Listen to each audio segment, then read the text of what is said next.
right, welcome back to the Knox Hollow Wood Shop. We are making wands once again. I've got several wands to do for this show coming up, so I'm doing lots of wand videos. Don't have just a lot of leather work that I have to do to fill stock, so we're going to be working on those. And I have skipped ahead in the wand making videos.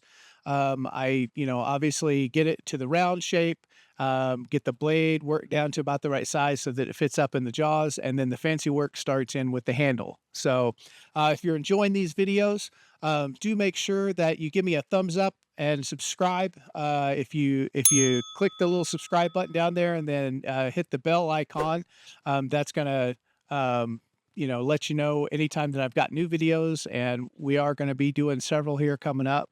But that way you'll get a notification when we got something posted so you can check it out. And then a thumbs up always helps, really helps out the channel. So if you just take about 2 seconds and click that little thumbs up button if you like seeing these.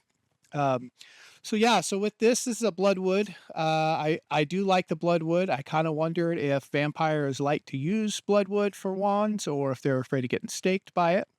But it's a nice wood to work with. It's got a nice grain, good color, and we've got the handle basically shaped up here, and we're just going to part off the tenon and kind of clean that up a bit.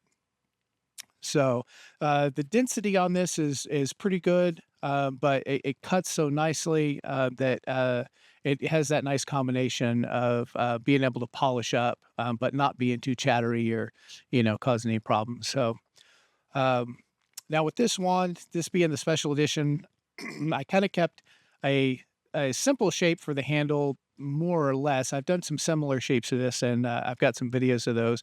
But I did add in that an interesting detail kind of in between the two holy areas with that little bead.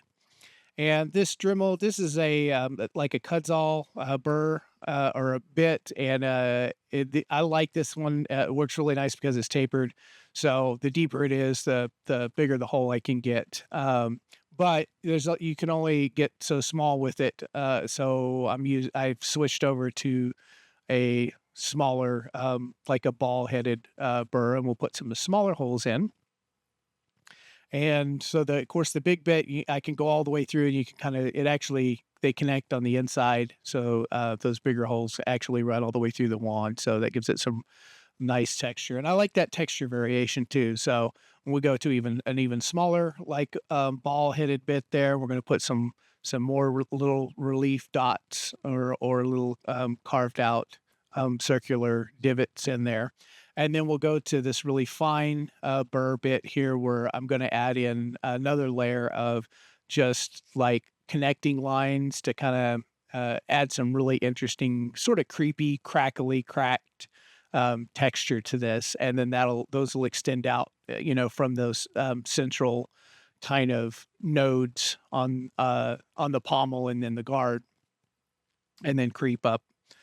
And that's gonna look really nice because once I get this done, it's kind of hard to see those fine details right now because the lines are so fine. But now that I've got that kind of design work done, I'll go in and sand this up a bit, and then we're going to add in some leather dye, some black dye, and that's going to really get that contrast and pop to it. So once I've kind of sanded off lightly sanded off those burrs, I'll clean this with some denatured alcohol to kind of get that, make sure that it's there's no fuzzy spots or anything, and then we'll go in with this leather dye. And I have done a video on some different ways that I use to color the wood. This Bloodwood doesn't react particularly well to ebonizing fluid, but this black dye will go nicely on the top. The density is going to keep it from penetrating too deeply into the surface, and I can use that denatured alcohol to kind of take off some of the excess off the top. And then what I'll do is I'll go back in and sand this down and take most of the black dye off of it, because I really just want to leave it down inside all of the carving, and then kind of like around that sphere in the middle, the little bead, I want it to stay down in the cracks, but I want it to, take it off because I really like the oil and wax finish on this as well, and, as long as I don't have a lot of extra dye on there, I kinda leave it down in the recessed areas, I don't have to clear coat it, so I can just do the oil and wax.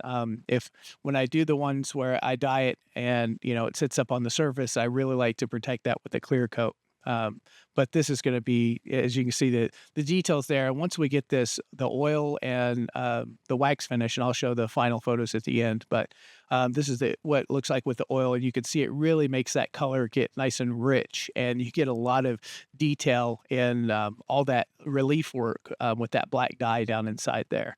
And these are the final shots. As you can see, it turned out really nice. I'm really happy with this one, so I hope you enjoyed watching to see how it was made, and, we'll be doing more wand videos here coming up. I've got the next show coming pretty soon. So lots of wand videos, not a ton of leather work, but we hope you enjoyed watching this one, and we will catch you on the next video.